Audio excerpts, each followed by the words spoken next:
Welcome to Tipping Point, brought to you by Poshel and NBC Palm Springs. For years, Palm Springs has been a favorite destination for the rich and the famous, home to big names at the top of their game, like Bob Hope, Merv Griffin, Lucille Ball, and of course, Old Blue Eyes himself, Frank Sinatra. So now, we're reaching out to people from all across the country who are at the top of their game and asking them to share their stories with us. They all have one thing in common. They all came to a tipping point. A moment in time where they had to decide if they were going to fight for what they wanted or if they were going to roll over and accept their fate. They'll be answering questions like, when did you decide to fight? Did you know you would succeed? What was your tipping point? We encourage you to visit NBCPalmSprings.com to participate in the interactive portion of the series, and I hope you enjoy.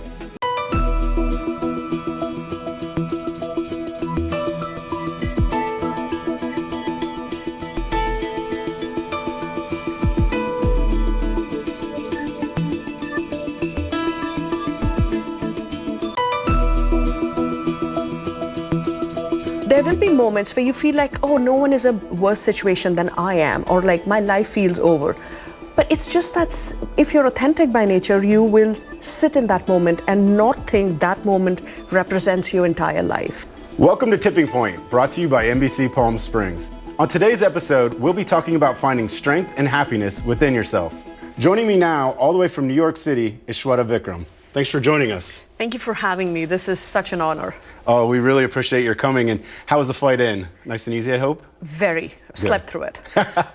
Even better. Well, I understand that you grew up in the foothills of the Himalayas and then traveled a little bit, ended up in New York City, and now you have 3 master's degrees. You're a best-selling author, publishing over 12 books already. Right. You are a mindset and wellness coach and a speaker.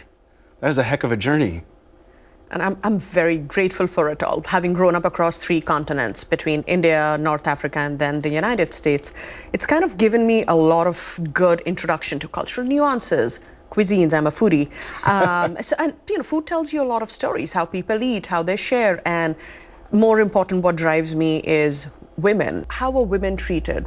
What was their place in society? So I think that's where my story started from, definition and place of women in society. And did that kind of evolve as you moved from place to place and you saw the different cultures and the different ways of life? I love that question because it absolutely did, and it's something that I've realized as I reflect upon my experiences, because India is very different from the India that I grew up in, and then North Africa I haven't gone back in a while, so I don't know what that's like. But then when I moved to New York City, I saw the difference again. But then you realize, like, all these stories, women, we are all connected, men, women, as human beings. We are very similar. We are different, yet we are very similar. So what drives us, what upsets us? Very often at the core, we are driven by similar things, similar stories. Yeah, and that's what kind of drew us to your story when we were reading about it, was all the experience you had growing up and the different perspectives that you experienced firsthand, right, which we always think is key. But then to see what you've done with that, I mean, 3 master's degrees, 12 books already and counting, 2 more on the way, I understand. Yes. And so to take all of that experience and then turn it into something so positive really resonated with us. Can you tell us a little bit about that journey of, earning those degrees and writing the books and what motivated you to go down that path? So my Indian background, academia is not an option, right? You study. It's like one of the things. 1 master's degree, it's dictated. You get that done. But my first was in sports nutrition, and I wasn't sure what I was going to do with that. I was very driven by nutrition and wellness, but I was also young, so liked stupid stuff, so was confused by it. And then when I moved to the US, I realized like e-business was a big thing, knowing technology, even though I slept through all my JavaScript classes. Like, I sat there like a good Indian kid, first row, but I slept through everything. So I got 2nd master's in e-business management, and then awake enough to get the degree at least. Yes, but that was online, so let's not talk about that. That was from Scotland. Okay. But Columbia was my dream school. Okay. And I was contemplating between a degree in communications or an MFA, and I realized a degree in communications would be more helpful to also have like a career on the side if writing full-time was not the thing that I wanted to do, which is still true for me. So I went to Columbia, and It's incredible how it's all worked together, because my background in sports nutrition, I'm also trained as an Ayurveda lifestyle coach and Ayurvedic chef, so bringing the East and the West together and how that impacts creativity and productivity. And I can tell those stories as a writer, and I would like to attribute my social media, not expertise, but comfort level to my e-business degree. Yeah. So yeah, it's all worked well together, you know, and I would like to share this with people who at times wonder, depending on which place you're in life, like, how will this help me? It all works out. Well, so I think that kind of led into what we understand as part of your tipping point, which is you had all this experience and then you got all of this education and you're kind of started on your path, and then all of a sudden you become sick and you can't figure out what's going on, and that had to be extremely frustrating. And so can you share a little bit about how you leaned on all this experience and education to kind of help find your way out of that, and what that looked like, and what your tipping point was? Oh, absolutely. Like literally 13 months ago, for my book Louisiana Catch, I ended up winning this award called Voices of the Year. And Chelsea Clinton has won this award in the past. So like I was on a high in life, right? Yeah. Like you don't write a book thinking it'll turn into something. You write a book because, at least for me, writing is how I make sense of the world. So the celebrations happened. My husband and I, we went away to Central Europe for a 3-week vacation because I hadn't taken a break in 18 months. Come back, I go to India on work, and I return from that and I fall sick. And so within 4 weeks, I would go from winning an award to being in the ER, not sure if I was going to make it. And the next few months were all about finding what was going on, recovering, healing, surgery, all of that. But it was also not being able to walk, not being able to write, not being able to read. So I started to get really uncomfortable with the idea of, if I can't read or write, if I can't move, what is my identity? I called myself a wellness practitioner and a writer. So the tipping point was just that, like finding your identity in this adversity. So how did you find your way through that? You said Uber, and I have a very cool short story to share. So my life was all around doctors and being probed and prodded. And I was going to my doctors, and the Uber driver, he was a Bangladeshi guy, and he had won some excellence award. And I was like, oh, what does this mean? And congratulations. And he was like, you know, this is for performance. And I was like, oh, so you've been driving with Uber for a while? He said, you know what? No, I just returned 6 months ago.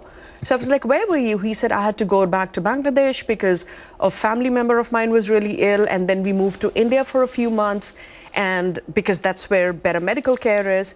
And he was like, I've just returned. So I'm like, oh, wow. So you had to take a pause. And it was such a good point for me, which was grounding and transformative, that a pause is just a pause. It's a break. It's not an end. Mm-hmm. So I had to tell myself, this health phase, the universe is trying to tell me something. You know, you practice yoga, holistic wellness. It's not just on the mat. It's also off the mat. You're looking for deeper meanings. Mm-hmm. And I'm like, somewhere I'm out of alignment. And for me, that tipping point is where I was like, either I go underground or like I rise from the ashes. And that's what it was. So it was that moment of realizing it didn't necessarily have to be an identity crisis as much as a temporary reset or a rejuvenation almost. Absolutely. And, you know, we work a lot with labels in today's world. Like, what is being a writer? Writing a Twitter post made me a writer. Like, you know, Good point. I wasn't writing books because I couldn't, but I still wrote social media posts to keep people updated. That was writing. Mm-hmm. So why was I putting myself under all that pressure that, oh, I'm not working on my book deadline? Writing 5 lines is being a writer. And I am a writer. I am a wellness coach. It's a part of who I am. Just because I don't practice it because I'm unwell doesn't make me any less of it. So it was so much of mindset also. Mm-hmm. I think that's an amazing point. And because as you say it, I'm reminded of the power of the pen, right? You grow up hearing that, but then you realize as technology has evolved, that doesn't apply to just books anymore. It's Twitter and social media. And we see people making impacts both positive and negative on social media because, you know, in 140 characters, I can create an impact. And so I think you're absolutely right about that. And thank you. As you've been writing, what have you found? What's your center? Because it sounds like everything for you is kind of finding that center and that piece that helps you push forward and turn a moment into just a moment, not life altering. And so where do you find your center? Do you find it writing books? Do you find it online? Do you find it in your travels? What's your grounding piece? Just writing, period. And very often I say stories find me, I don't find them. So if I want to write about wellness, there is something going on in my life or people around me, and it's driving that force. And I feel I believe in authenticity, believe in human connection. So stories, other people will find a way to get into my life. So like the one you were sharing this morning, about this morning. Right. So it was just so incredible because, like I was telling you, for me, authenticity, being brutally honest, extremely important. Doesn't mean being heartless. It's not like telling someone you suck. But that false facade is not for me. Living in denial is not for me. But also, when you don't lead the life that majority of people do, it can be lonely at times. But then the realization this morning was, as adults, we are all lonely in some ways. Not all the time, because that's when you get help from a professional. But there will be moments where you feel like, oh, no one is a worse situation than I am, or like my life feels over.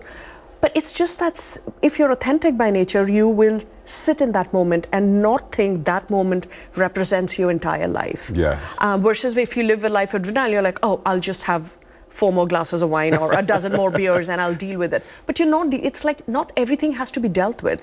It's just being present in that moment. So I think another centering thing is just that level of conscious awareness, and finding your center can be very centering. Like paying attention to, what makes me happy or what tightens up my nervous system, just that level of awareness. And so when you say level of awareness, because I know we've surely got viewers who are watching and they've got something that they know they're struggling with, or something that's, feels is holding them down or weighing them down. Right. Part of moving forward with that is acceptance, as we talked about. But right. How do you find the strength to sort of speak out about that, or to become aware and vocalize, I'm feeling lonely, or, to create that acceptance? What advice do you have for people going through that? I know it's hard when I say this, because as human beings, we all want to be accepted, but relying more on yourself than others for external validation. Like, we live in a culture, in times and society where there is like constant noise all the time between social media, people. And it's okay to not do anything. Like, this busyness is not healthy. So take out time, even if it's 20 minutes, do nothing. No phone, no TV, no books, nothing. Just sit with yourself, because that's when you actually will connect with what is driving you up the wall, what is making you uncomfortable. Because denying that is not always helpful. Again, at the same time, not everyone needs to address it. We again come like from this, kale is great for everyone, now mushrooms are great, storytelling is great. Some people don't want to write about their trauma, and I'm like, don't then. If it triggers you, if it makes you sick, then don't. So again, the core would be pay attention to what you need, not what others think you need. Okay. So creating that moment then to connect with yourself and understand how you would deal with it on your own personal level. There is no one fits all. Absolutely. And if you're comfortable with yourself, if you're content with who you are, you will radiate happiness towards others, because you're not looking at them with judgmental or critical eyes. Because like this morning I said, I'm on this path, and I'm so grateful to be on this path of authenticity, where I am known for my authenticity amongst my readers, my family, my friends, and that might rub people off the wrong way, because not everybody wants that. But I know I'm on this path, but at the same time also aware that not everybody will accept me for who I am. And I've got to be okay with it. You can't force people to make choices. It's living in your own skin and being comfortable with the flaws and the best parts of it. Right, and when you accept yourself for your imperfections and love yourself for your imperfections. Like, for instance, I did all of this packing and I forgot to bring pants. So after this interview, my husband and I are going to go to Macy's and pick up a pair of jeans. I was like, I bought dresses and shirts, but no pants. And I'm like, and I'm laughing about it. Like, it's we call being human. I was at work, I was at another event, came home, I forgot to bring pants. All the way from New York. And I'm now saying this on television. On television, that I forgot to bring pants. So like, when you can accept yourself and laugh at yourself and love yourself for your imperfections, you love most of other people, because then you're just looking at the good in them. Yes. And so I think a lot of our viewers will want to connect with that. And I know they can find you by going to SwetaVikram.com. Yes. And then find you on social media as well. Yeah, I've kept it simple. It's all Sweta Vikram. Like, it's not narcissism. I just wanted to keep it simple. Easy to find you then. Easy to find me. Yeah, it's all Sweta Vikram. Well, we really appreciate you joining us. We especially appreciate you coming in all the way from New York City. Thank you. And we look forward to being able to share your story and hear more about you as we move forward. This was such an honor. I've had such a great time. Thank you for having me. Oh, of course. Thank you.